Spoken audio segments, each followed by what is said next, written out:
Hello everyone, good afternoon. मैं शरद यादव आप सभी का स्वागत करता हूं आपके अपने यूट्यूब चैनल ग्लैंस एकेडमी पर।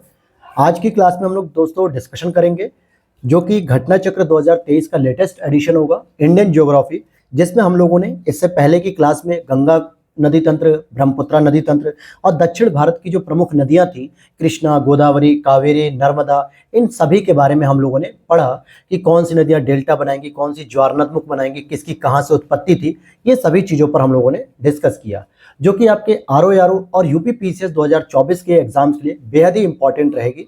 और साथ ही आज हम इसी क्लास में, इसी सीरीज में हम लोग आज की क्लास पढ़ेंगे अन्य नदियां, जो बची हुई नदियां हैं इसमें, जो छोटी छोटी नदियां भारत के विभिन्न क्षेत्रों से गुजरती हैं। बहुत सारी सहायक नदियां होती हैं, वो सब, कोई यमुना की सहायक, कोई गंगा की सहायक होगी, कोई गोदावरी की सहायक होगी, कोई कावेरी की सहायक है। तो इन सभी पर आज हम चर्चा करेंगे। तो आगे बढ़ने से पहले एक छोटी सी रिक्वेस्ट रहेगी, चैनल पर अगर पहली बार आ रहे हैं तो प्लीज़ चैनल को सब्सक्राइब कर लेना और बेल नोटिफिकेशन को ऑन कर लेना। साथ ही साथ टेस्ट सीरीज की अपडेट के लिए और अदर अपडेट्स के लिए, और साथ ही साथ आपसे जो क्वेरीज होती हैं, जो आपकी लाइव क्वेरीज होती है जिसे मैं बात कर सकूं आपसे, तो उसके लिए आप डिस्कशन ग्रुप और टेलीग्राम चैनल दोनों को ही ज्वाइन कर लीजिए। उन दोनों का लिंक डिस्क्रिप्शन बॉक्स में दिया हुआ है। और एक छोटी सी इन्फॉर्मेशन, अगर आप इसकी पीडीएफ चाहते हैं, घटना चक्र 2023 की लेटेस्ट एडिशन, बिना किसी लाग लपेट के, तो उसके लिए आपको व्हाट्सएप नंबर पर जो है कि मैसेज करना पड़ेगा। वहां से क्वेरी करके आप उनसे पीडीएफ ले सकते हैं, और उसके लिए व्हाट्सएप नंबर आपको डिस्क्रिप्शन बॉक्स में दिया गया है, वो उसे आप जरूर देखिए।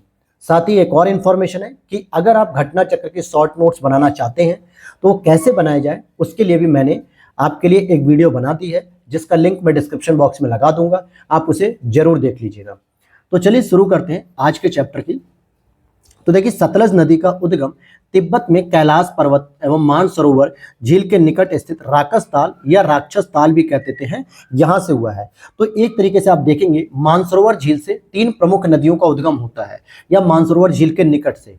एक होती है आपकी सिंधु नदी, ठीक है, एक होती है आपकी सतलज नदी, और एक आपकी होती है ब्रह्मपुत्रा नदी। तो ये तीनों ही नदियां आपकी पूर्ववर्ती नदियां हैं, क्योंकि ये पर्वत निर्माण से पहले ही जो है कि बन रही थी, मतलब बहती थी, और जिसकी वजह से पर्वतों में क्या करती हैं, दरारें करते हुए जाती हैं, यानी कि घाटियों का निर्माण करते हुए जाती हैं।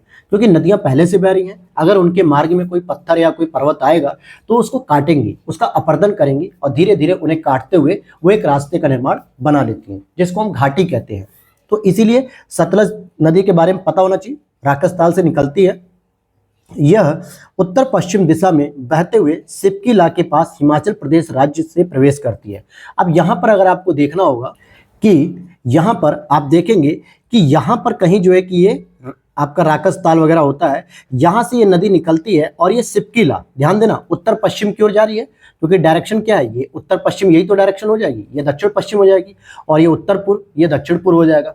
तो इस डायरेक्शन में वो बहते हुए आती है कुछ इस तरीके, और ये हिमाचल प्रदेश लिखा है ना, यहां से ही वो एंट्री करते हुए आगे जाके सिंधु की नदी में मिल जाती है भारत के बाहर, ठीक है। तो यहां से वो एंट्री करती है, तो ये उसका एंट्री पॉइंट होता है। तो ये चीज थी, क्या लिखा था कि सिपकीला के पास हिमाचल प्रदेश राज्य में प्रवेश करती है और हिमालय की श्रेणियों को काटकर गहरे गॉर्ज का निर्माण करती है। हिमालय की श्रेणी क्यों काट रही है, क्योंकि मान लीजिए ये हिमालय है, इस तरीके से हिमालय का निर्माण हो रहा है, और ये नदी जो है कि पहले से ही बह रही थी, इनके रास्ते में पर्वत आ गया, तो इन्होंने क्या किया, पर्वतों को काटना शुरू कर दिया। भाई ऐसा तो नहीं है ना कि एक ही दिन में पर्वत बढ़ जाएगा, पर्वतों को आज की स्थिति तक पहुंचने में करोड़ों वर्ष लगे, और नदियां जब किसी चीज को करोड़ों वर्ष से लगातार काट रही होंगी तो अपने मार्ग का अनुसरण करते हुए एक रास्ता बना लेंगी, जिसको हम लोग क्या कहते हैं, पर्वतों में घाटी कहते हैं, क्योंकि ये नीचे की चीज होती है, मतलब ऊंचाई से नीचे दिखता है, तो इसीलिए इसको गहरे गॉर्ज के रूप में भी जानते हैं। तो जो पूर्ववर्ती नदियां होती हैं, जो हिमालय के निर्माण से पहले ही बह रही हैं, वो अपने मार्ग को बनाते हुए चलती हैं। भारत में ब्यास नदी के जल को एवं पाकिस्तान में रावी, झेलम, चिनाब के जल को संग्रहित कर मिठानकोट, जो कि मीठनकोट या मिठानकोट पाकिस्तान में एक जगह है, यहाँ पर ये सिंधु से मिल जाती है। तो आपको ये देखना है कि सतलज नदी डायरेक्ट सिंधु में मिलती है, लेकिन सतलज नदी से पहले सतलज में रावी, झेलम, चिनाब, ये तीनों नदियां सतलज में मिल जाती हैं, और इन सभी के जल को इकट्ठा कर सिंधु में डायरेक्ट सतलज नदी मिलती है। तो आपने पढ़ा होगा कि सिंधु नदी की सहायक नदी रावी, झेलम, चिनाब ये सब है, लेकिन वो गलत पढ़ा है, क्योंकि सिंधु की डायरेक्ट सहायक नहीं है, वो डायरेक्टली रूप से, प्रत्यक्ष रूप से सहायक कौन है, सतलज है, बल्कि सतलज की ये सहायक है रावी, झेलम, चिनाब।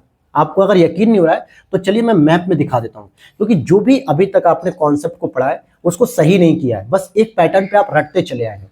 तो उस पैटर्न को सही करिए कि अगर एग्जामिनर ने इस तरीके से घुमा के प्रश्न पूछ लिया तो आपका सही होना चाहिए। अब यहाँ पर आप फिजिकल मैप देख सकते हैं, यहाँ पे मैं इसको जूम कर देता हूँ, आप जरा इसको नोटिस करिएगा और आज के बाद ये गलती मत करिएगा। आप देख रहे हैं यहाँ पे झेलम लिखा है, यहाँ चिनाब लिखा है, यहाँ रावी लिखा है, यहाँ सतलज लिखा है और यहाँ इंडस नदी लिखी है। तो जरा देखिए कि ये जब राकस्तान से निकल के हिमाचल प्रदेश के सिपकिला से प्रवेश करते हुए सतलज नदी यहाँ आकर बह रही है और इसमें रावी आकर मिलती है, यहाँ पर चिनाब आकर यहाँ से मिलती है और झेलम नदी भी आकर इसमें यहाँ से मिल जा रही है। तो क्या ये नदियाँ डायरेक्ट रूप से सिंधु की सहायक नदी है? तो आप कहोगे नहीं सर, अब हम कभी भी ये गलत नहीं करेंगे, क्योंकि आप देख सकते हो ये सिंधु नदी कुछ इस तरीके से बहते हुए आ रही है और सिंधु नदी में कहीं पर भी ये नदी नहीं मिल रही है, बल्कि ये जो तीनों प्रमुख नदियां हैं झेलम, चिनाब, रावी, ये डायरेक्टली सतलज में आके यहाँ पे मिलती हैं और सतलज में मिठानकोट के बाद ये सिंधु नदी में मिल जाती हैं। तो यहाँ से ये चीज़ क्लियर रख लीजिएगा, आज के बाद ये चीज़ गलत मत करिएगा, क्योंकि मैंने जब 2022 का एडिशन कंप्लीट कराया था घटना चक्र का, तो वहाँ पे कई सारे लोगों से जब मैंने ये प्रश्न पूछा तो कमेंट सेक्शन में उन्होंने बताया कि सर ये सभी नदियाँ सिंधु की सहायक नदियाँ हैं। तो ये गलत हो जाएगा, तो ध्यान से पढ़िए, मैप को देखते हुए पढ़िए, ये नहीं कि हवा में पढ़ रहे हैं। तो इस चीज़ को भी ध्यान देना है आपको। तो आगे बढ़ते हैं टॉपिक पर। अब इसी के बाद आप देखेंगे कि यहाँ पर देखेंगे कि जल को संग्रहित करते हुए मिठानकोट या पाकिस्तान के निकट सिंधु से मिल जाती है, यानी कि सिंधु से कहाँ पे मिल रही हो? मिठानकोट में मिल रही है और इसकी कुल लंबाई लगभग 1500 किलोमीटर है। अब बात करेंगे सोन नदी की। सोन नदी अमरकंटक के पठार के पास से हुई है इसकी उत्पत्ति, और ये अमरकंटक पठार मान लीजिए यही जहाँ पे लिखा है यही अमरकंटक पठार हो गया। तो इसके उत्तर दिशा में बहती है और उत्तर दिशा में बहते हुए सोनभद्र से होते हुए ये पटना के निकट जाके गंगा नदी में मिल जाती है। और पश्चिम में कौन सी नदी बहती थी? नर्मदा, जो हमने कल की क्लास में कंप्लीट की थी।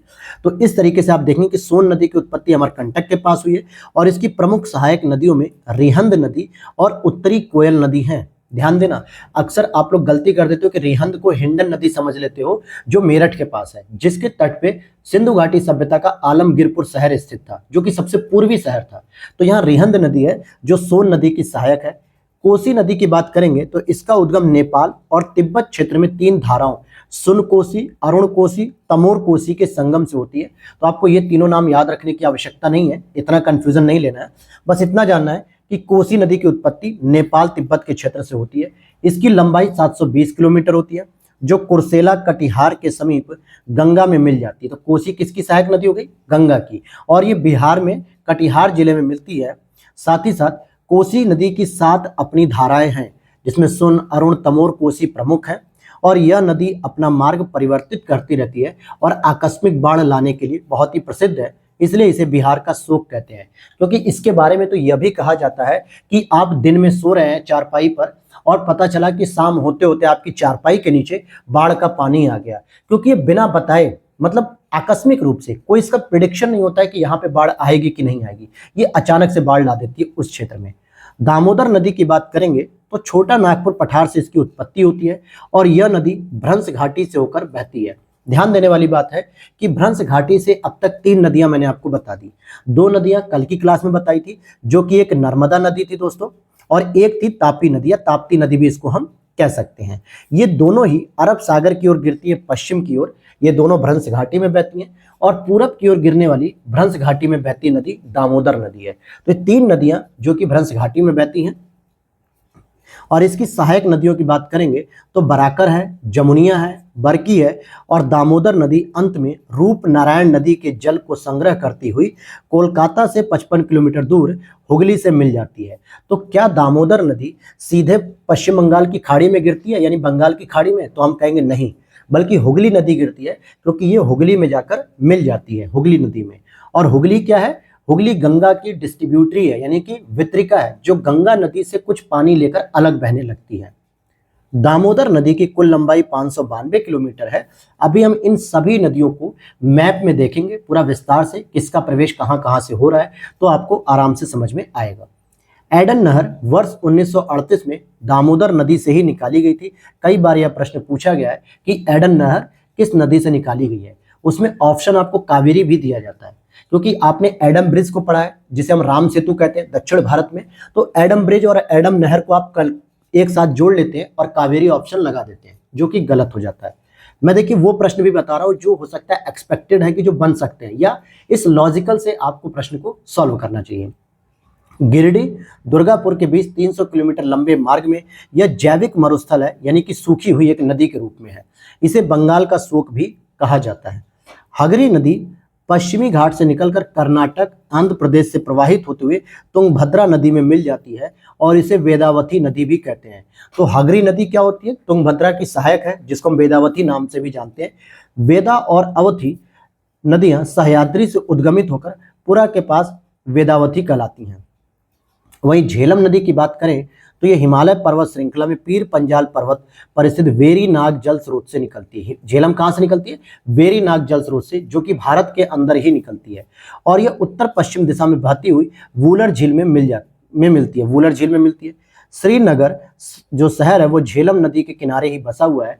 झेलम और रावी पाकिस्तान में चिनाब नदी से मिलती हैं और फिर फाइनली चिनाब नदी जाके सतलज में मिल जाती हैं। भारत में हिमाचल प्रदेश राज्य के लाहौल घाटी में चंद्रा और भागा नदियां प्रवाहित होती हैं। चंद्रा नदी का उद्गम चंद्रा ताल के निकट ग्लेशियर से होता है, वहीं भागा नदी का उद्गम बड़ा लाचाला दर्रे के निकट से होता है और तंडी के निकट, जो कि पंजाब में है, तंडी के निकट चंद्रा और भागा का संगम होता है, जहां से चंद्रभागा या चिनाब नदी कहलाती है। झेलम की एक सहायक नदी है बहुत इंपॉर्टेंट, किशनगंगा, क्योंकि यहीं पे किशनगंगा पनबिजली योजना भी चलाई जा रही है, जिसका लगातार पाकिस्तान के द्वारा विरोध किया जाता है। तो हमें उसके विरोध से कोई मतलब नहीं है, हमें तो अपना योजना पढ़नी है, जिसे पाकिस्तान में नीलम भी कहा जाता है। लूनी नदी अजमेर के दक्षिण पश्चिम में अरावली श्रेणी से निकलती है और 511 किलोमीटर तक प्रवाहित होकर ये कच्छ का रन, जो कि आपके गुजरात में ही देखने को मिलेगा, हम इन सभी चीज़ों को मैप में देखेंगे, कच्छ के रन में दलदली क्षेत्र में विलुप्त हो जाती है। इसका संपर्क समुद्र से नहीं हो पाता। और श्योक नदी की बात करें, अच्छा समुद्र से नहीं हो पाता, इसलिए इसको कहा जाता है कि ये भारत की सबसे बड़ी नदी है जो अंतर अपवाहित नदी कहलाती है, मतलब 510 किलोमीटर। और साथ ही साथ ये आपके लूनी नदी में खारापन ज़्यादा होता है। श्योक नदी की बात करेंगे तो ये काराकोरम क्षेत्र में मृत्यु की नदी यानी रिवर ऑफ डेथ के नाम से भी जानी जाती है। ऐसे साक्ष्य है कि प्राचीन काल में मध्य एशिया के यारकंड से लद्दाख के बीच व्यापार इसी नदी से होता था। जास्कर नदी जास्कर श्रेणी में गहरे गॉर्ज का निर्माण करते हुए कठोर चट्टानी भागों से होकर बहती है। यह पहले उत्तर फिर पूर्व की ओर बहते हुए अंततः नेमू में सिंधु नदी से मिल जाती है और इसकी उत्पत्ति हिमाचल प्रदेश और लद्दाख की सीमा पर सरचू के उच्च अक्षांशीय पठारी भाग में होती है। जास्कर नदी की कुल लंबाई 150 किलोमीटर होती है। फिर स्पीति नदी की बात करेंगे जो लाहौल स्पीति होती है, इसका उद्गम कुंजम श्रेणी के आधार पर कुंजम ला टोगपो एवं दो धाराओं के संगम पर होता है। 60 मील बहने के पश्चात हिमाचल प्रदेश के किन्नौर जिले में नामगिया के गांव के पास सतलज नदी में मिल जाती है। तो सतलज की सहायक नदी कौन हो गई? स्पीति नदी हो गई।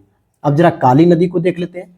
काली नदी जो कि पश्चिमी घाट पर्वतीय क्षेत्र में स्थित उत्तर कन्नड़ जिले के डिग्गी गांव से उद्गमित होकर चाप के आकार में पश्चिम की ओर प्रवाहित होते हुए अरब सागर में गिरती है। तो ये काली नदी अलग है और कुछ लोग शारदा नदी को भी काली नदी कहते हैं, जो नेपाल और उत्तराखंड अर्थात भारत की सीमा पर है। तो ये वाली काली नदी पश्चिमी घाट पर है जो कि अरब सागर में गिरती है। वहीं संकोस नदी को ध्यान देना, ये प्रश्न बहुत बार कंफ्यूज करेगा आपको, अलग अलग आपने उत्तर पढ़े होंगे इसके। संकोस नदी उत्तरी भूटान से उद्गमित होकर असम और पश्चिम बंगाल के बीच सीमा बनाती है और जबकि कई सारे आप किताबों में देखोगे कि संकोस नदी को बताएगा कि असम और अरुणाचल प्रदेश के बीच में सीमा बनाती है। इवन कि गूगल पर भी आप करोगे तो असम और अरुणाचल के प्रदेश के बीच के भी सीमा दिखाएगा, लेकिन वो गलत है, असम और पश्चिम बंगाल के बीच होना चाहिए। यहां से सीमा बनाते हुए असम बांग्लादेश सीमा के निकट ब्रह्मपुत्रा नदी में मिल जाती है। इसलिए जब आप ब्रह्मपुत्र नदी की सहायक नदियों को पढ़ते होंगे, जिसमें धनसिरी आएगा, जिया भरेली आएगा, लोहित होगी, दिबांग होगी, तो उसमें आप संकोस नदी को भी पढ़ते हैं। माही नदी मध्य प्रदेश से उद्गमित होकर खांडू के निकट राजस्थान के बांसवाड़ा जिले में प्रवेश करती है। यह नदी नरबाली तक बहने के पश्चात दक्षिण पश्चिम दिशा की ओर गुजरात से होकर प्रवाहित होने लगती है और खंभात की खाड़ी में गिरती है। इसकी सबसे प्रमुख विशेषता जो है माही नदी की, कि ये 0 डिग्री कह रहा हूँ, जो कर्क रेखा है इसको 2 बार ये काटती है। साथ ही साथ मीठी नदी, ये कई बार पूछा जाता है, मीठी नदी मुंबई स्थित विहार झील के अधिप्रवाह से उद्गमित हुई। 2 किलोमीटर के प्रवाह के बाद इसमें पुवई झील का पानी भी अधिप्रवाह के चलते मिल जाता है। तो मीठी नदी, पुवई नदी, ये सभी महाराष्ट्र की नदियां हैं और यह कुल 18 किलोमीटर की दूरी तय कर माहिम खाड़ी के पास अरब सागर में मिल जाती है। तेल नदी महानदी की एक प्रमुख सहायक नदी है, बहुत इंपॉर्टेंट है तेल नदी। कपिली या कोपिली नदी ब्रह्मपुत्र नदी की एक सहायक नदी है। और कामरूप नगर, जो कि आप देखोगे कामरूप नगर असम का है और यहाँ पर एक मंदिर भी बहुत फेमस है, कामरूप मंदिर, इसी नदी पर स्थित ये नगर है। अब यहाँ पर आप थोड़ा सा मैप के माध्यम से देख लीजिए, क्योंकि पहले तो मैंने आपको ये चीज़ जो दिखाई है इसको समझ लीजिएगा कि यहाँ पर देखेंगे आप सतलज नदी, ये देखिए बाहर से निकल रही है, ठीक है। सतलज नदी में आके कौन सी नदी मिल रही है? रावी, चिनाब, झेलम, ये तीनों ही आपस में आके यहाँ पे मिल रही हैं। और यहाँ मिठान कोट के पास सतलज नदी जो सिंधु नदी मिल रही है। और यहीं पर आप देखोगे श्योक नदी, जो कि एक श्योक नदी है, नुब्रा नदी है, ये सब यहाँ पर देखने को मिलेंगी। वहीं आप देखेंगे मैप में कि ये रही महानदी, ठीक है। ये महानदी गिर रही है कहाँ पे? बंगाल की खाड़ी में, ओडिशा के पास से। और इसी की एक छोटी सी सहायक नदी है तेल नदी, जिसको अभी हम लोगों ने पढ़ा। यहाँ पर एक नदी आती है, माही नदी के नाम से जानी जाती है, जो यहीं पर गुजरात से होते हुए बहती है और ये 23.5 डिग्री कर्क रेखा को 2 बार काटती है, किस पॉइंट पर और एक किस पॉइंट पे। फिर आपने यहाँ पर एक लूनी नदी को पढ़ा, जो कि यहाँ पर बहते हुए ये कच्छ का जो रन है ना, कच्छ का रन जो दलदली एरिया, यहाँ पर ये लूनी नदी इसमें समाहित हो जाती है। तो इस तरीके से अब बाकी जो प्रमुख नदियाँ थी वो मैंने कल की क्लास में पढ़ा दिया है। और एक नदी इंपॉर्टेंट है जहाँ पे आपको कंफ्यूजन हो सकता है, तो यहाँ देखिए ये आपका कौन सा पार्ट है? ये सिक्किम है। ये वाला पार्ट कौन सा है दोस्तों? ये भूटान हो गया, ठीक है, ये भूटान। यहीं से संकोच नदी निकलती है और यहाँ पे असम से होते हुए, पश्चिम बंगाल से होते हुए, यानी इधर हो जाता है असम और इधर हो जाता है वेस्ट बंगाल, यहाँ से निकलते हुए ये ब्रह्मपुत्रा में जाके मिल जाती है और ये असम और पश्चिम बंगाल के बीच में सीमा बनाती है। जबकि कुछ प्रश्नोत्तर में आप देखोगे कि आपको बताया जाएगा कि अरुणाचल प्रदेश और असम के बीच में सीमा बनाती है, जो कि ये गलत है। तो चलिए अब आते हैं अपने टॉपिक पे दोबारा। अब यहाँ पर आपको एक शॉर्ट रिवीजन कराया जा रहा है, जिसमें नदियों के नाम है, उद्गम स्थल है और संगम है। तो सिंधु नदी, जो कि तिब्बत के निकट, मानसरोवर निकट झील के पास से इसका उद्गम होता है और ये फाइनली जाके कराची के निकट, कौन सा शहर होता है वहाँ पे? पाकिस्तान का कराची शहर होता है, वहाँ पे जाके अरब सागर में विलीन हो जाती है। झेलम नदी की बात करेंगे तो ये जम्मू कश्मीर के वेरीनाग झील से निकलती है और चिनाब नदी में पाकिस्तान में जाके मिलती है, भारत में नहीं मिलती, भारत से बाहर जाके पाकिस्तान में मिलती है। चिनाब नदी की बात करेंगे तो बड़ा लाचला, जो कि चंद्रा और भागा के नाम से अलग अलग निकलती, चंद्रभागा या चिनाब नदी कहते हैं। सतलज नदी में ये पाकिस्तान से जाके मिल जाती है, ठीक। फिर रावी नदी की बात करेंगे तो रोहतांग दर्रे के निकट से निकलती है और फाइनली ये भी चिनाब नदी में जाके मिल जाती है। तो फाइनली अल्टीमेटली क्या होता है कि ये सभी नदियां किसमें मिल जाती हैं? सतलज में मिल जाती हैं। अच्छा, ब्यास नदी को आप देखेंगे, ब्यास कुंड से निकलती है रोहतांग दर्रे के पास से हिमाचल प्रदेश में और ये सतलज नदी में भारत में ही मिल जाती है, पंजाब के पास। ये एकमात्र ऐसी इन 5 नदियों में ऐसी है जो भारत में ही सतलज में मिल जाती है। झेलम को देखिए, चिनाब को देखिए, रावी को देखिए, ये तीनों ही भारत से बाहर जाके मिल रही हैं। सतलज भी मिठानकोट यानी पाकिस्तान में मिल रही है सिंधु से। लेकिन व्यास नदी ये एकमात्र ऐसी नदी है जो भारत में ही अपनी प्रमुख नदी से मिल जाती है। सतलज की बात करेंगे तो ये राकसताल से निकलती है तिब्बत के और सिंधु नदी से जाकर ये मिल जाती है मिठानकोट में, पाकिस्तान में। लूनी नदी जो कि अरावली श्रेणी से निकलती है और कच्छ के रन में जाकर विलीन हो जाती है। माही नदी की बात करेंगे तो ये मध्य प्रदेश से निकलती है और खंभात की खाड़ी में गिरती है और ये कर्क रेखा को 2 बार कुछ इस तरीके से काटती है, किस पॉइंट पे और एक किस पॉइंट पर काटती है। और आगे देखते हैं। अब यहाँ पे कुछ सहायक नदियां हैं, जैसे सिंधु की सहायक नदियों की बात की जाए तो यहाँ आप देखेंगे झेलम नदी, चिनाब नदी, रावी नदी, ब्यास नदी, सतलज नदी। अल्टीमेटली अगर आप देखोगे तो सिंधु में मुख्य रूप से तो सतलज नदी मिल रही है, लेकिन ये नदियां भी कहीं ना कहीं इसी के साथ मिल रही हैं। लेकिन मैं अगर कहूँ कि अगर मान लीजिए एग्जामिनर ने प्रश्न बनाया कि भाई सिंधु की निम्नलिखित में से कौन सी सहायक नदी है और ऑप्शन दे दिया झेलम, चिनाब, रावी, सतलज, तो आप कहोगे सर हमने तो चारों पढ़ी थी, यानी प्रश्न गलत है। लेकिन सही मायने मैंने अभी आपको दिखाया कि ज्योग्राफिकल मैप में कि प्रमुख रूप से सतलज नदी सिंधु में डायरेक्ट मिल रही है, न कि झेलम, चिनाब, रावी। ये सब तो सतलज में मिलती है, फिर जाके सिंधु में मिलती है। तो ये चीज क्लियर हो गई। वहीं जास्कर, श्योक, नुब्रा, गिलगित, हुंजा, काबुल, झेलम की सहायक नदी हो जाएगी किशनगंगा, जो कि सबसे इंपॉर्टेंट है। सतलज की एक सहायक नदी होगी स्पीति, ये भी एक इंपॉर्टेंट है। तो चलिए अब हम चलते हैं अपने एमसीक्यूज पर। तो यहाँ पर पहला प्रश्न है, निम्नलिखित तुलना के आधार पर हिमालयी नदी की प्रायद्वीपीय नदी से तुलना करनी। मतलब जो हिमालय की नदी है और प्रायद्वीप की नदी है, इन दोनों में तुलना करना है, कंपैरिजन। लेकिन अब ये तभी आप समझ पाओगे जब आपने हिमालय की नदियों के क्लास ली होगी, जिसमें गंगा, ब्रह्मपुत्र, यमुना इनके बारे में पढ़ा, या फिर आपने प्रायद्वीपीय नदियों की जब क्लास ली होगी, जिसमें गोदावरी, तापी, महानदी और कावेरी, कृष्णा, तुंगभद्रा, तभी आप इसका कंपैरिजन कर पाएंगे। चलिए फिर भी मैं कोशिश करूंगा आपको समझाने की। यहाँ पर है, अधिकांश हिमालयी नदियां 12मासी हैं, जबकि अधिकांश प्रायद्वीपीय नदियां वर्षा पर निर्भर हैं। तो ये बात सही है। 12मासी का मतलब है कि यहाँ से हिमालय के ग्लेशियर से इनको पानी प्राप्त होता रहता है, तो ये 12 महीने इनमें पानी देखने को मिलता है, ये कभी सूखती नहीं है। गंगा हो, ब्रह्मपुत्र हो, सिंधु हो या यमुना हो, इनमें पानी आपको देखने को मिलेगा। जबकि अधिकांश प्रायद्वीप की नदियां वर्षा पर निर्भर करती हैं। जैसे कावेरी को अगर मैं छोड़ दूं, क्योंकि कावेरी को लौटते मानसून और आगमन वाले मानसून दोनों से पानी मिलता है। इसके बाद आप कृष्णा को देखो, गोदावरी को देखो, तुंगभद्रा को देखो, वेनगंगा, पेनगंगा, नर्मदा, इन सभी नदियों में वर्षा के समय तो बहुत अधिक पानी हो जाता है, लेकिन जब वर्षा का मौसम चला जाता है तो पानी की मात्रा कम हो जाती है। तो ये बात तो सही है बिल्कुल। हिमालय नदी का ढाल प्रायद्वीपीय नदी की तुलना में अधिक खड़ा है, बिल्कुल सही बात है। जो नदी हिमालय से गिरेगी वो सीधे एकदम गिरेगी ना दोस्तों, कि प्रायद्वीपीय पठार से जो है कि जो नदी गिरेगी वो धीरे धीरे तो ढाल बनाएगी। तो ये बात भी सही है। तीसरा है, प्रायद्वीपीय नदी हिमालय नदी की तुलना में अपने रास्ते से अधिक क्षरण का कारण बनती है।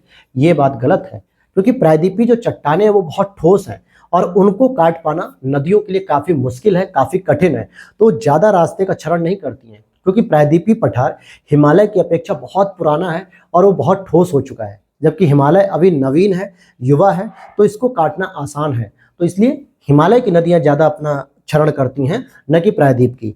तो ये आपका तीसरा गलत हो जाएगा, तो पहला और दूसरा सही हो जाएगा। तो इस आधार पे आप ऑप्शन को देखोगे कि ऑप्शन नंबर ए सही हो जाएगा। और ये प्रश्न देखिए, बीपीएससी प्रीलिम्स 2022 का लेटेस्ट प्रश्न है ये। और आगे चलते हैं, यहाँ पर आप इसकी व्याख्या को भी पढ़ सकते हैं जो मैंने बताया है। अधिकांश हिमालयी नदियां 12मासी हैं, जो हिमालयी ग्लेशियरों से जल प्राप्त करती हैं, ग्लेशियर के पिघलने से। और अधिकांश प्रायद्वीपीय नदियां वर्षा पर निर्भर करती हैं। हिमालयी नदी की ढाल प्रायद्वीपीय नदी की तुलना में अधिक खड़ा है, क्योंकि हिमालयी नदी युवा नदी के उदाहरण है, तथा ये प्रायद्वीपीय नदी की तुलना में अधिक क्षरण का कारण बनती है। तो तीसरा वाला स्टेटमेंट यही उल्टा लिखा गया था, इसलिए यहाँ पे मैंने कट कर दिया था। तो चलिए आगे बढ़ते हैं। अगर अभी तक आप लोगों ने चैनल को सब्सक्राइब नहीं किया है तो प्लीज़, अगर यहाँ तक क्लास देखी है तो नो डाउट आपको पसंद आ रही होगी, तो चैनल को सब्सक्राइब जरूर कर लो दोस्तों, क्योंकि इसी तरीके की लेटेस्ट अपडेट आपको मिलती रहेगी, क्लासेस मिलती रहेंगी। साथ ही साथ इसकी पीडीएफ के लिए आप लोग व्हाट्सअप नंबर पे मैसेज कर सकते हैं, जहां से इंक्वायरी करके आप पीडीएफ ले सकते हैं, जिसका नंबर मैंने डिस्क्रिप्शन बॉक्स में लगा रखा है। आगे देखते हैं, सिंधु नदी प्रणाली के संदर्भ में निम्नलिखित 4 नदियों में से 3 नदियां इनमें से किसी एक नदी में मिल जाती है, जो सीधे सिंधु नदी से मिलती है। इनमें से कौन सी एक नदी है जो सिंधु नदी से मिलती है? ध्यान देने वाली बात है। देखिए, यूपीएससी ने 2021 में वही प्रश्न पूछ लिया जिस पर मैं लॉजिकल आपको बता रहा था कि सतलज नदी तो है दोस्तों, जो सिंधु से एकमात्र नदी है जो मिल जाती है। बाकी जो 3 नदियां इस एक नदी से ही तो मिलती है, क्योंकि इसी में आपको झेलम देखने को मिलेगी, इसी में चिनाब देखने को मिलेगी और इसी में आपको रावी नदी देखने को मिलती है। और ये तीनों नदियां सतलज के साथ मिलने के बाद सतलज एकमात्र सिंधु नदी से मिल जाती है। तो यही चीज मैंने आपको बताई थी अभी। अगला प्रश्न है, भारत में चंद्रा और भागा नदियां किस क्षेत्र में बहती हैं? क्योंकि इन दोनों को ही तो मिला के क्या कहा जाता है? चिनाब नदी कहा जाता है। तो इसका सही उत्तर हो जाएगा लाहौल, क्योंकि लाहौल के पास ही ये नदियां आपस में बहती हुई मिलती हैं। फिर अगले प्रश्न को देखते हैं हम लोग। अच्छा, यहाँ पर आप इसका व्याख्या देख सकते हैं कि हिमाचल प्रदेश राज्य के लाहौल घाटी में चंद्रा और भागा नदियां प्रवाहित होती हैं। चंद्रा नदी का उद्गम चंद्रा ताल के निकट ग्लेशियर से होता है, जबकि भागा नदी का उद्गम बड़ा लाचाला के निकट होता है। और ये तंडी के निकट चंद्रा और भागा का संगम होता है, जहां से चंद्रभागा नदी या चिनाब नदी कहलाती है। अगला प्रश्न है आपका, आरओ मेंस में भी आया था, पीसीएस मेंस में भी। निम्नलिखित नदियों में से कौन हिमालय की सभी श्रेणियों को काटती हुई आती है? सभी श्रेणियों का मतलब क्या होता है दोस्तों? जैसे आपका ट्रांस हिमालय हो गया, सबसे पहले हिमालय में ही देखने को मिलती है। फिर इसके बाद आपको देखने को मिलेगा बृहद हिमालय, ठीक है, या महान हिमालय भी हम इसी को कहते हैं। फिर इसके बाद आपको देखने को मिलेगा लघु हिमालय। फिर इसके बाद आपको देखने को मिलेगा शिवालिक हिमालय। तो कौन सी ऐसी नदी है जो इन चारों को काटते हुए आती है? तो आप देखोगे रावी, ब्यास, चिनाब, इनका उद्भव भारत के अंदर है। तो ये वृहद हिमालय को तो काट सकती हैं, लेकिन ये शिवालिक हिमालय को काटती नहीं है। ये जो है कि लघु हिमालय को भी कहीं कहीं काटती है, लेकिन जो सतलज नदी है दोस्तों, ये पूरी तरीके से ट्रांस हिमालय से काटते हुए, दर्रे से काटते हुए भारत में प्रवेश करती है, जिसमें ये वृहद हिमालय, लघु हिमालय और शिवालिक हिमालय, इन तीनों को ही काटते हुए आगे बढ़ती है। तो इसलिए बी ऑप्शन यहाँ पर सही हो जाएगा। अगला प्रश्न है, निम्नलिखित में से कौन सी एक नदी हिमालय पर यानी कि ट्रांस हिमालय नदी है जो हिमालय से बाहर उसकी उत्पत्ति होती है? तो सही उत्तर हो जाएगा सतलज, क्योंकि रावी का भारत में है, गंगा का भारत में, झेलम का भारत में, लेकिन ट्रांस हिमालय का मतलब होता है जो हिमालय के बाहर है, काराकोरम, लद्दाख, जास्कर, ये जो श्रेणियां है इससे बात हुई है। और यूपी पीसीएस ने ये 2020 में प्रश्न पूछा था। अगला प्रश्न है, निम्नलिखित में से कौन सी नदी सतलज नदी की सहायक नदी नहीं है? तो देखिए, सतलज की सहायक नदी स्पीति भी है, बास्पा भी है, ब्यास भी है, लेकिन रावी नहीं है। ध्यान देना, ये रावी जो है कि पहले जाके किस में मिलेगी? चिनाब में मिलेगी, फिर चिनाब आपका सतलज में मिल जाती है। दूध गंगा नदी, अब बात हो रही है दूध गंगा नदी निम्न में से किस में अवस्थित है? तो ये देखिए, जम्मू कश्मीर और उत्तराखंड दोनों में ही स्थित है, क्योंकि दूध गंगा नामक नदियां जम्मू कश्मीर के अतिरिक्त उत्तराखंड और महाराष्ट्र में भी प्रवाहित होती है। इसीलिए जो है कि इसको सही नहीं बताया जा रहा है, लेकिन यूपी पीसीएस ने उसका उत्तर ए माना है, जम्मू कश्मीर। अगला प्रश्न है यहाँ पे, निम्नलिखित में से कौन सी नदियां बंगाल की खाड़ी में गिरती हैं? गंगा गिरती है, ब्रह्मपुत्रा गिरती है, गोदावरी गिरती है। ठीक है, बंगाल की खाड़ी में पूछ रहा है ना, हाँ। और महानदी भी गिरती है, कृष्णा भी गिरती है, कावेरी भी गिरती है। और आगे देखें, कुछ और तरीके का प्रश्न तो नहीं है? हाँ, बिल्कुल उसी तरीके का प्रश्न है जैसा सोचा था। जबकि लूनी, नर्मदा, ताप्ती, ये तीनों अरब सागर में गिरती हैं। तो ए और बी दोनों ही सही है, डी ऑप्शन यहाँ पर हो जाएगा कि गंगा, ब्रह्मपुत्र, गोदावरी, महानदी, कृष्णा, कावेरी, पेन्नार, स्वर्णरेखा, ब्राह्मणी, ये सभी बंगाल की खाड़ी में गिरने वाली प्रमुख नदियां हैं। अगला प्रश्न है, निम्नलिखित में से कौन एक कृष्णा नदी की सहायक नदी नहीं है?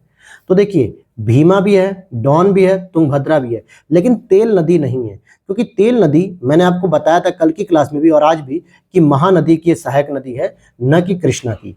कृष्णा की अगर हम प्रमुख सहायक नदियों की बात करें तो कोयना, यरला, डीना, वर्णा, पंचगंगा, घाटप्रभा, भीमा और तुंगभद्रा है। मूसी भी एक नदी है जो इसकी सहायक नदी होती है, लेकिन तेल नदी महानदी की एक प्रमुख सहायक नदी है। अगला प्रश्न है, हगरी सहायक नदी है। हगरी किसकी सहायक नदी दोस्तों? तो तुंगभद्रा की ये सहायक नदी है, जो कि पश्चिमी घाट से निकलकर कर्नाटक और आंध्र प्रदेश से प्रवाहित होकर तुंगभद्रा नदी में मिल जाती है। फिर अगला प्रश्न, निम्नलिखित नदियों पर ध्यान दीजिए, किशनगंगा, वेनगंगा, गंगा और पेनगंगा, ये उत्तर से दक्षिण क्रम के आधार पर बताना है। तो ये देखिए, आपका नॉर्थ हो गया, ये साउथ हो गया, इस तरफ बताना है। तो सबसे पहले आपकी आएगी किशनगंगा नदी, क्योंकि ये आपकी सतलज की सहायक नदी है। किसकी सहायक नदी है? सॉरी, झेलम की, सतलज नहीं, झेलम की सहायक नदी है। फिर उसके बाद आपको गंगा नदी देखने को मिलेगी, उत्तर से दक्षिण की ओर बढ़ रहा है। फिर इसके बाद आप अगर देखोगे तो वेन गंगा देखने को मिलेगी, जो कि सहायक नदी है। और फिर उसके बाद पेन गंगा देखने को मिल जाएगी। तो 1, 2, 3, 4 ए ऑप्शन यहाँ पर सही हो जाएगा। अगला प्रश्न है, हिमाचल प्रदेश से होकर बहने वाली नदियां कौन सी हैं? हिमाचल प्रदेश से देखिए, ब्यास बहती है, चिनाब बहती है, रावी बहती है, सतलज बहती है और यमुना भी बहती है, जबकि सिंधु नदी नहीं बहती, गंगा नदी नहीं बहती है। फिर आगे देखते हैं, अगले प्रश्न की ओर चलते हैं। अब यहां पर देखिए, आपसे एक मैप आधारित पूछ रहा है, जिसको अभी आप इस तरीके से नहीं समझ पाएंगे, तो इसलिए मैं इसको स्किप कर रहा हूं। अब यहां पर हम देखते हैं, ये दोआब है, इसको देखना है। दोआब का मतलब होता है जहां पर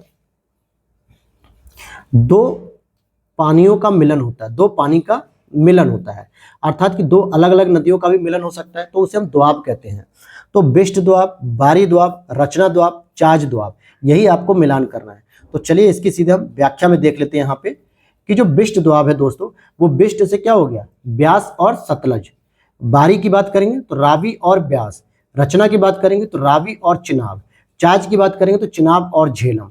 तो इस तरीके से आप अगर देखोगे तो इनका ये दोआब स्थल होता है।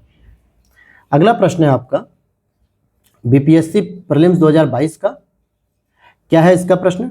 दामोदर कोयल सुवर्ण रेखा नदियां निम्नलिखित में से किससे निकलती हैं? तो दामोदर, कोयल, सुवर्णरेखा, ये सभी छोटे नागपुर पठार से निकलती हैं। हालांकि दामोदर की सहायक नदी में बराकर वगैरह आती है और दामोदर खुद हुगली की सहायक नदी के रूप में होती है। अगले प्रश्न को देखते हैं। अच्छा, यहीं पर देख लीजिए इसकी व्याख्या को भी कि दामोदर, कोयल, सुवर्णरेखा नदियां ये छोटा नागपुर पठार से निकलती हैं। सुवर्णरेखा स्वतंत्र रूप से बंगाल की खाड़ी में गिरती है, जबकि दामोदर हुगली नदी में जाकर मिल जाती है। फिर पूछ रहा, निम्नलिखित नहरों में से किसे दामोदर नदी से निकाला गया है? तो एडन नहर मैंने आपको बताया था, जो 1938 में ब्रिटिश शासन के द्वारा निकाली गई थी।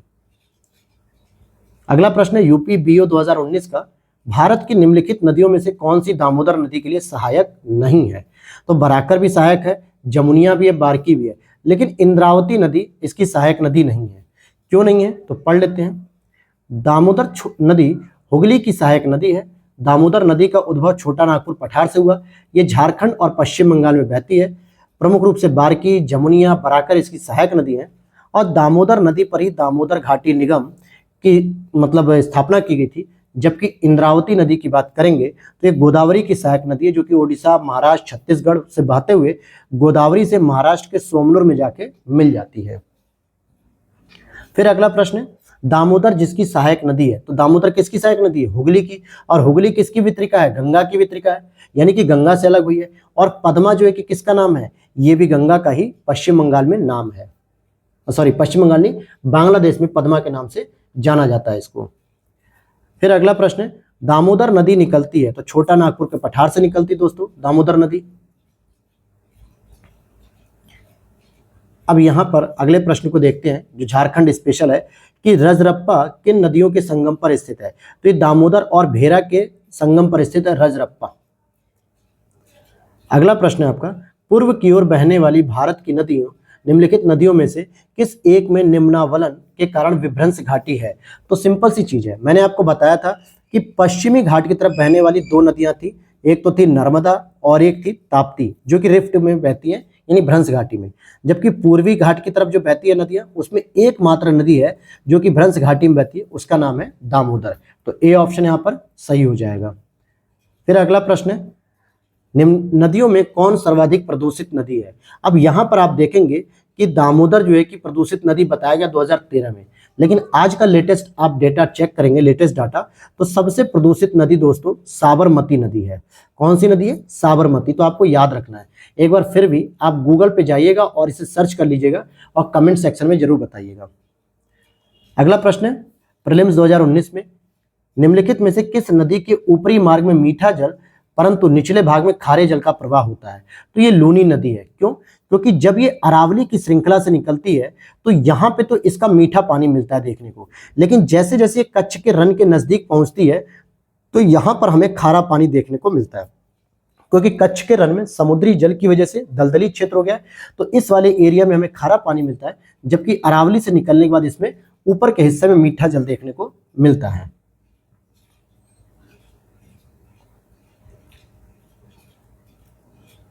अगला प्रश्न है, निम्नलिखित में से कौन भूमि बंधित नदी है? भूमि बंधित का मतलब कि जो अपने देश के अंदर ही बह रही है और भूमि में ही जाके विलीन हो जाती है, जो किसी नदी में जाके विलीन नहीं होती है, क्योंकि कच्छ के रन में जाके विलीन हो जाती है, तो लूनी हो जाएगा।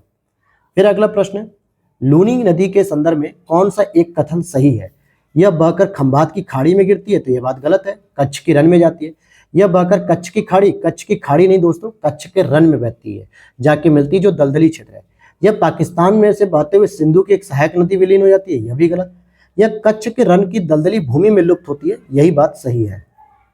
फिर अगला देखते हैं, अंतःस्थलीय अपवहन नदी का उदाहरण कौन सा है? तो लूनी नदी हो जाएगा, लेकिन अच्छा लूनी अगर ऑप्शन में नहीं है तो घग्गर भी हो जाएगा। अगला प्रश्न यहाँ पे, पीसीएस 2022 बीपीएससी का जो री एग्जाम हुआ था, क्योंकि एक एग्जाम तो आपका कैंसिल हो गया था पेपर लीक होने की वजह से, बिहार का शोक किस नदी को कहा जाता है? बिहार का शोक किस नदी को कहा जाता है? तो कोसी नदी को कहा जाता है। किसको? कोसी नदी को कहा जाता है। अगला प्रश्न है, वर्ष 2008 में बिहार की कौन सी नदी ने अपना मार्ग परिवर्तित किया और आपदा की स्थिति उत्पन्न कर दी? तो कोसी नदी हो जाएगी। तो इसके बारे में डिटेल से हमने पढ़ ही लिया है। अगले प्रश्न को देखते हैं, निम्न नदियों में सबसे अधिक नदी पथ परिवर्तन किसने किया? तो नदी का पथ अपना परिवर्तन किया कोसी नदी ने। फिर आगे देखते हैं, निम्न नदियों में से कौन अपने मार्ग में परिवर्तन करने के लिए कुख्यात मानी जाती है? तो अब देखिए यहाँ पर कोसी नदी हो जाएगी। कौन सी? कोसी नदी। खारी नदी जिस अपवाह तंत्र का अंग है वह कौन सा होगा? बंगाल की खाड़ी। क्योंकि खारी नदी की बात करें तो खारी नदी बनास की सहायक नदी है और चंबल की एक उप सहायक नदी है, क्योंकि बनास जाकर चंबल में मिल जाती है और खारी किस में मिलती है? बनास में। फिर फाइनली चंबल जाके मिल जाती है यमुना में और यमुना जाके मिल जाती है गंगा नदी में और गंगा नदी बंगाल की खाड़ी में गिरती है। तो इस प्रकार ये सभी नदियां बंगाल की खाड़ी अपवाह तंत्र का हिस्सा मानी जाएंगी। अगला प्रश्न है, कौन सी नदी का स्रोत हिमनदों में नहीं है? यमुना, कोसी, अलकनंदा, मंदाकिनी। तो कोसी का नहीं है दोस्तों हिमनदों में। कोसी बल्कि 3 धारा सुन, अरुण, तमोर कोसी के संगम से निर्मित होती है और इसलिए कोसी यहाँ पे सर्वाधिक सही उपयुक्त उत्तर माना जा रहा है, क्योंकि अलकनंदा भी हिमालय में सतोपथ ग्लेशियर से होती है, मंदाकिनी भी वहीं से होती है, यमुना यमुनोत्री से होती है। तो एक ऑप्शन बचता है इसमें कोसी, तो कोसी को ही हम अलग करेंगे। त्रिवेणी नहर में किस नदी से पानी आता है? तो ये गंडक नदी से आता है और ये आपके बिहार राज्य में स्थित है ये नहर, जो कि बिहार राज्य में कहाँ पे? पश्चिमी चंपारण एक जिला है, ठीक है, पश्चिमी चंपारण। आप लोग गूगल करेंगे तो आपको देखने को मिलेगा कि बिहार का अगर मान लीजिए कुछ ऐसा मैप है तो इस कोने पर देखने को मिलेगा पश्चिमी चंपारण और इस कोने पर मिलेगा पूर्वी चंपारण। तो इस तरीके से गंडक नदी से इसमें पानी आता है। नेक्स्ट क्वेश्चन है यहाँ पर अगला, त्रिवेणी नहर किस नदी पर निर्मित है? तो त्रिवेणी नहर आपके गंडक नदी पर निर्मित है। किस पे? गंडक नदी पे। अभी यही हमने पढ़ा। अगला प्रश्न है, उत्तर में मतलब भारत में उत्तर से दक्षिण की ओर जाते हुए नदियों का निम्नलिखित सही अनुक्रम क्या है? यानी कि ये नॉर्थ से साउथ की ओर जाते हुए नदियों का। तो सबसे ऊपर मिलेगी आपको श्योक, जो कि सिंधु की सहायक नदी है, फिर जास्कर, फिर स्पीति और फिर सतलज। ये दोनों ही नदियां इसकी सहायक हो जाती हैं। अगला प्रश्न, झारखंड स्पेशल, संथाल परगना में लगने वाला दुमका का हिजला मेला, कौन सा मेला? हिजला मेला। तो ये भी अगर आपसे पूछ ले कि हिजला मेला किस राज्य में लगता है तो आपका उत्तर होना चाहिए झारखंड। किस नदी के तट पर आयोजित किया जाता है? तो ये मयूराक्षी नदी के तट पर आयोजित किया जाता है। फिर यहां पर दे रहा है कि 2 राज्यों में पहली बार 2 नदियों को जोड़ने की परियोजना के संबंध में समझौते पर स्मृति पत्र हस्ताक्षर हुए उन नदियों के नाम आपको बताना है। तो बस उत्तर प्रदेश और एमपी में सबसे पहले किया गया, केन और बेतवा नदी को जोड़ने का मार्ग प्रशस्त किया गया। अब यहां अगर आप देखोगे तो केन बेतवा लिंक परियोजना मध्य प्रदेश के तत्कालीन मुख्यमंत्री बाबूलाल गौर और उत्तर प्रदेश के मुख्यमंत्री मुलायम सिंह यादव और केंद्र सरकार के तत्कालीन जल संसाधन मंत्री प्रिय रंजन दास मुंशी के मध्य 25 अगस्त 2005 को यह समझौता ज्ञापन किया गया था। फिर अगला प्रश्न है, उत्तर प्रदेश और मध्य प्रदेश राज्यों में संयुक्त राजघाट नदी घाटी परियोजना लागू की गई। तो कहां पे की गई? तो बेतवा नदी पर की गई है राजघाट नदी परियोजना। अब यहां पर देखते हैं कि राजघाट नदी घाटी परियोजना उत्तर प्रदेश और एमपी की संयुक्त रूप से स्थापित परियोजना है, जो कि उत्तर प्रदेश के तमिलनाडु जिले में लगाई गई है बेतवा नदी पर। निम्नलिखित बांधों में से कौन बेतवा नदी पर बनाया गया? तो बेतवा नदी पर राजघाट बांध बनाया गया है, जबकि रिहंद बांध किस नदी पे दोस्तों? रिहंद नदी पे है और ये सोनभद्र में है। कहां पर है ये? सोनभद्र में। अगला प्रश्न है यहाँ पे, निम्नलिखित युग्मों पर विचार कीजिए, सहायक नदी और मुख्य नदी। तो कौन सा सही सम्मिलित है? क्या चंबल नर्मदा की सहायक नदी है? गलत, क्योंकि ये किसकी सहायक नदी है? यमुना की सहायक नदी है। सोन यमुना की सहायक नदी है? ये भी गलत, क्योंकि ये तो गंगा की सहायक नदी है। मानस ब्रह्मपुत्रा की सहायक नदी है? तो ये बात सही है। तो केवल डी ऑप्शन से हो जाएगा, बाकी दोनों गलत हैं जो मैंने आपको बता दिया। अगला प्रश्न है यहाँ पे, काली नदी भारत के दक्षिणी भाग में पूर्व की ओर बहने वाली नदी है। तो काली नदी भारत के दक्षिणी भाग में पूर्व की ओर नहीं बहती, बल्कि ये महाराष्ट्र की तरफ बहती है। क्या? अच्छा, देख लेते हैं अभी इसको। और दक्कन पठार अपने पश्चिमी किनारे पर उच्चता पर है और पूर्व में बंगाल की खाड़ी की दिशा में मंद प्रवणता है। तो ये बात तो सही है, इसीलिए दक्कन के पठार से निकलने वाली नदियां या पश्चिमी घाट से सामान्यतः बंगाल की खाड़ी की ओर ढाल का पालन करते हुए पानी को बहाती हैं। तो जरा इसमें पहले स्टेटमेंट को देख लेते हैं। तो यहाँ पे वही बात है कि पहला स्टेटमेंट गलत है, क्योंकि काली नदी जो होती है वो पश्चिमी घाट की पर्वतीय क्षेत्र में स्थित कर्नाटक के डिग्गी गांव से उद्गमित होती है और पश्चिम की ओर प्रवाहित होकर अरब सागर में मिल जाती है। अगला प्रश्न, भारत की किस नदी पर विश्व का सबसे ऊंचा पुल बनाया जा रहा है? तो सबसे ऊंचा पुल यहां पर बताया जा रहा है कि चिनाब नदी पर बनाया जा रहा है, जो कि 2006 के प्रश्न के अनुसार था। महात्मा गांधी सेतु स्थित है तो ये बिहार में स्थित है, और ये किस नदी पर स्थित है दोस्तों? तो ये गंगा नदी पर स्थित है, जिसमें एक तरफ आपको पटना देखने को मिलेगा, एक तरफ पटना रहेगा और दूसरी तरफ रहेगा आपका हजारीबाग, सॉरी हाजीपुर रहता है, हाजीपुर। ठीक है, इन दोनों के बीच में यहाँ पे नीचे नदी बह रही होती है, और ये जो पुल होता है इसी को गांधी सेतु पुल भी कहा जाता है, महात्मा गांधी, जो लगभग 6.6 कुछ किलोमीटर की रेंज में होता है, मतलब 6 किलोमीटर से अधिक लंबा ये पुल है जो गंगा नदी पर बनाया गया है। हालांकि इस पुल पर भी मैंने बाइक वगैरह चलाई है, गया था मैं जब एक बार घूमने, और काफ़ी दोस्तों जाम लगता है इस पे। अगर इस पुल पे आप पहुंच गए और जाम की स्थिति में अगर पहुंचे तो ये मान के चलिए कि आपका 1 घंटा कहीं नहीं गया इस 6 किलोमीटर के जाम को क्रॉस करने में, क्योंकि मैं इस चीज़ से भोग चुका हूं तो मुझे पता है इसका। अगला प्रश्न यहाँ पे, निम्नलिखित में से किस नदी का उद्गम स्थल भारत में नहीं है? भाई चिनाब का भी है, ब्यास का भी है, तो देखते हैं और कौन सी नदी जिसका भारत में नहीं है। रावी का है लेकिन सतलज का नहीं है, क्योंकि सतलज नदी जो है वो कैलाश पर्वत और मानसरोवर झील के निकट राकस ताल से निकलती है और हिमाचल प्रदेश में सिपकीला से प्रवेश करती है। कपिली या कापिली भी कहते हैं इसको, किसकी सहायक नदी है? तो ब्रह्मपुत्र की सहायक नदी है, क्योंकि इसी के तट पर कामरूप नगर स्थित है, और ये कामरूप नगर कहाँ पे स्थित है? तो असम में स्थित है। फिर यहाँ पे नदी है और उसकी सहायक नदियों का मिलान करना है। जैसे अगर आप देखोगे, गंगा की सहायक नदी कौन सी हो जाएगी? सोन नदी हो जाएगी। और कृष्णा की सहायक नदी कौन सी हो जाएगी? भीमा नदी, क्योंकि भीमा अल्टीमेटली तुंगभद्रा की सहायक नदी है। ठीक है, और यमुना की सहायक नदी केन हो जाएगी। गोदावरी की सहायक नदी मंजीरा हो जाएगी। तो यही इसका सही उत्तर हो गया। आप यहाँ पे देख सकते हैं, गंगा की सोन, गोदावरी मंजीरा, कृष्णा भीमा और यमुना केन हो जाएगी। अगला प्रश्न है यहाँ पे, फिर से नदियां और सहायक नदियां हैं। तो कृष्णा नदी की अगर मैं बात करूं तो यहाँ भीमा हो जाएगी। ब्रह्मपुत्रा की बात करें तो ये तिस्ता हो जाएगी, और ये बांग्लादेश में जाकर मिलती है ब्रह्मपुत्रा से। गोदावरी की बात करेंगे तो इंद्रावती। यमुना की बात करेंगे तो चंबल हो जाएगी। चंबल से कहाँ पर मिलती है? इटावा के समीप जाकर मिलती है। ठीक है, इटावा के समीप।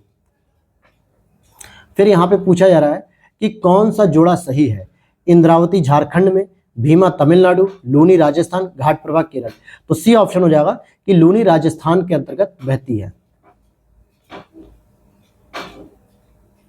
अगला प्रश्न है, निम्नलिखित में से कौन अध्यारोपित नदी का उदाहरण है? अलकनंदा, कोसी अध्यारोपित नदी के बारे में यहाँ पूछा जा रहा है, या फिर चंबल या गोदावरी। तो सही उत्तर हो जाएगा चंबल, क्योंकि पूर्ववर्ती नदियों के समान ही पूर्वारोपित या अध्यारोपित नदियां अपने प्रवाह स्थल की संरचना के कारण समायोजित नहीं होती, अर्थात वह स्थल खंड के ढाल का अनुसरण नहीं करती हैं। भारत में चंबल और सोन नदियां इसका अच्छा उदाहरण हैं। संकोश नदी देखिए किसके बीच में? असम और पश्चिम बंगाल के बीच में स्थित है संकोश नदी।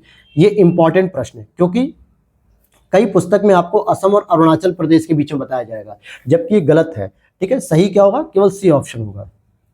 फिर अगला प्रश्न है, निम्नलिखित में से कौन सी नदी मध्य प्रदेश से निकलती हुई खंभात की खाड़ी में गिरती है? तो माही नदी गिरती है, जो कि कर्क रेखा को 2 बार काटती है। ठीक है, इस तरीके से।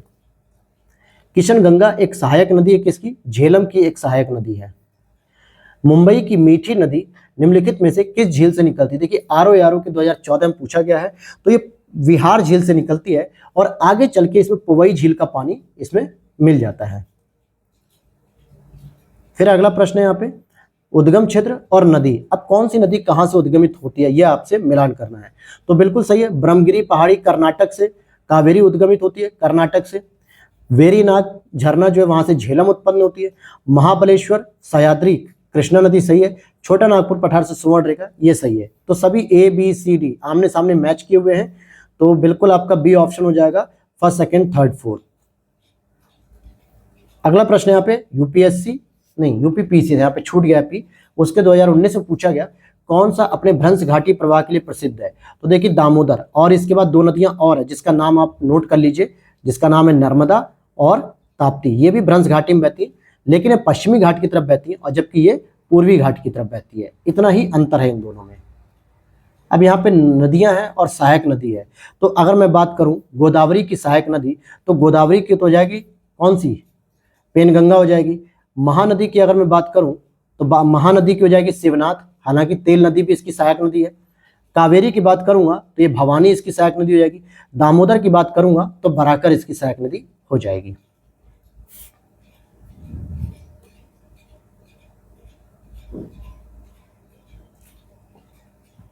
अब देखिए वहाँ स्टार इसलिए बना था क्योंकि उसने सही से ऑप्शन नहीं दिया था। अब यहाँ देखिए वर्धा पेनगंगा, हालांकि आगे जाके मिलती उसी में है, गोदावरी में ही। और महानदी की शिवनाथ, दामोदर की बराकर, कावेरी की भवानी। क्योंकि पेनगंगा नदी बुल्ढाना श्रेणी से महाराष्ट्र से निकलती है और वर्धा मिलती है वर्धा पेनगंगा की संयुक्त धारा प्राणहिता नदी से, और फिर प्राणहिता अंततः गोदावरी नदी में ही मिलती है, तो इसलिए इसको सही उत्तर माना जाएगा। अगला है आईएएस प्रीलिम्स 2022 में कि दक्षिण भारत की गंडी कोटा घाट यानी कि कैनियन निम्नलिखित नदियों में से किस एक नदी पर निर्मित हुई है? तो पेन्नार में निर्मित हुई है, पेन्नार नदी पर। समझते हैं, दक्षिण भारत की कैनियन पेन्नार नदी से निर्मित हुई। यह आंध्र प्रदेश के जो वाईएसआर, जो कि पुराना नाम कडपा हुआ था, इस जिले में स्थित गंडी कोटा तेलुगु भाषा के दो शब्दों गंडी और अर्थात गार्ज और कोटा अर्थात किला से मिलकर बना है। गंडी कोटा को भारत का ग्रैंड कैनियन भी कहा जाता है, यानी पेन्नार नदी में ये देखने को मिला। फिर यहाँ पे सहायक नदियां हैं और नदियों का मिलान है। तो बेतवा की बात करूंगा तो बेतवा यमुना से मिलती है। क्षिप्रा की बात करूंगा तो ये चंबल की सहायक हो जाएगी। वेनगंगा की बात करेंगे तो ये गोदावरी की हो जाएगी। तवा की बात करूंगा तो ये नर्मदा की सहायक नदी हो जाएगी। तो आप यहाँ पर देख सकते हैं कि वेनगंगा, यमुना, क्षिप्रा, सतलज मतलब चंबल, वेनगंगा, गोदावरी और तवा नर्मदा हो जाएगी। और अब यहाँ पर हमारा एक अगला चैप्टर शुरू हो रहा है, नदियों के किनारे स्थित नगर। तो इसको हम लोग अगली क्लास में कवर करेंगे दोस्तों, और मैं कोशिश करूंगा कि शाम में बायोलॉजी की भी एक क्लास लेकर आऊं और एक टेस्ट पेपर भी लेकर आऊं। तो कोशिश करता हूं, हालांकि अभी तो 1-1:30 बज रहा होगा, हाँ 1:30 बज रहा है, तो कोशिश करता हूं जल्दी में लेकर आता हूं क्लास। तो मिलते हैं नेक्स्ट वीडियो में। Thanks for watching. पीडीएफ के लिए व्हाट्सअप नंबर पे आप देख लीजिएगा, वहाँ पे क्वेरी करके, और टेलीग्राम चैनल से जरूर जुड़ जाइएगा, ठीक है।